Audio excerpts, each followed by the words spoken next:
2003 সালে লেখা সেই কলামটা যেন ছুরির মতো বিঁধেছিল বাংলাদেশের বুকে। খালেদ মাহমুদ সুজনের নবীন বাংলাদেশ দলের প্রথম অস্ট্রেলিয়া সফর। নির্লিপ্ত কলমে সিডনি মর্নিং হেরাল্ডে ডেভিড হুকস লিখেছিলেন, ম্যাচটি একদিনেই শেষ হওয়া উচিত, নাম দেয়া যেতে পারে একদিনের টেস্ট। কে এই ঠোঁটকাটা ডেভিড হুকস? তিনি সাবেক অস্ট্রেলিয়ান ক্রিকেটার, তখনকার পরিচিত টিভি ধারাভাষ্যকার। সাদা পোশাকে 23 টেস্টে 34 গড়ে করেছেন 1306 রান। রঙিন পোশাকেও নিজের নামটা উজ্জ্বল করতে পারেননি হুকস। 39 ম্যাচে 24 গড়ে 550-তে করেছেন মাত্র 826 রান। টেস্ট মর্যাদা পাওয়ার 3 বছরের মাথায় প্রায় অজানা এই হুকসের বাউন্সারে বাংলাদেশ তখন প্রায় মাটির সাথে মিশে যেতে পারলে বাঁচে। তার লেখা কথাগুলোর আগুনের মতো ছড়িয়ে পড়েছিল বাংলাদেশের ক্রিকেট পাড়ায়। অপমানের জ্বালা বুকে নিয়ে মাঠে নেমেছিল সফরকারী বাংলাদেশ।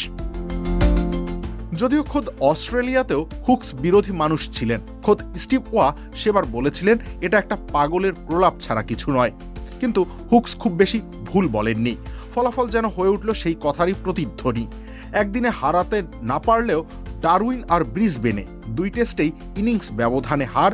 তরুণ আশরাফুলের ব্যাট 4 ইনিংসে জমা করতে পারল মোটে 30 রান। হুকসের বিদ্রূপ যেন সত্যি হয়ে ধরা দিল মাঠের চিত্রে। আর সেই ক্ষত রয়ে গেল বাংলাদেশ ক্রিকেটের স্মৃতিতে দীর্ঘদিন, এক নীরব কাটার মতো। 23 বছর পর সেই একই মাঠে আবার ফিরছে বাংলাদেশ। ডেভিড হুকস আজ আর নেই। তার বিদ্রূপ সব মন্তব্যের মতো তার প্রয়াণও বেশ আলোচিত ঘটনা। 2004 সালে দক্ষিণ অস্ট্রেলিয়াকে হারিয়ে দারুণ এক জয় পেয়েছিল ভিক্টোরিয়া। সেই জয় উদযাপন করতে পুরো দল নিয়ে মেলবোর্নের নামী এক হোটেলে হাজির কোচ ডেভিড হুকস। চারপাশে তখন জয়ের উচ্ছ্বাস, হাসি আর উদযাপনের রেশ। হঠাৎই সেই আনন্দের জটলায় বাঁধল কলহ। হোটেলের বাউন্সারের সঙ্গে কথা কাটাকাটি হয় হুকসের। মুহূর্তেই উত্তপ্ত পরিস্থিতি গড়ালো হাতাহাতিতে। সজোরে ছোড়া এক ঘুষির পরই মাটিতে লুটিয়ে পড়লেন ডেভিড হুকস। জ্ঞান হারালেন, আর ফিরলেন না। হাসপাতালে নেওয়া হলেও তাকে আর বাঁচানো যায়নি। আর সেখানেই থেমে গেল অস্ট্রেলিয়ার ক্রিকেটের এক পরিচিত মুখের জীবন। তবে তার সেই আলোচিত কলাম যেন আজও ভূতের মতো তাড়া করে বেড়ায় বাংলাদেশ শিবিরকে। আর সময়ের নির্মম রসিকতা দেখুন। ডারউইনে পা রাখার আগে প্রস্তুতি ম্যাচে দ্বিতীয় ইনিংসে মাত্র 54 রানে অল আউট বাংলাদেশ। ইনিংস ও 38 রানের হার।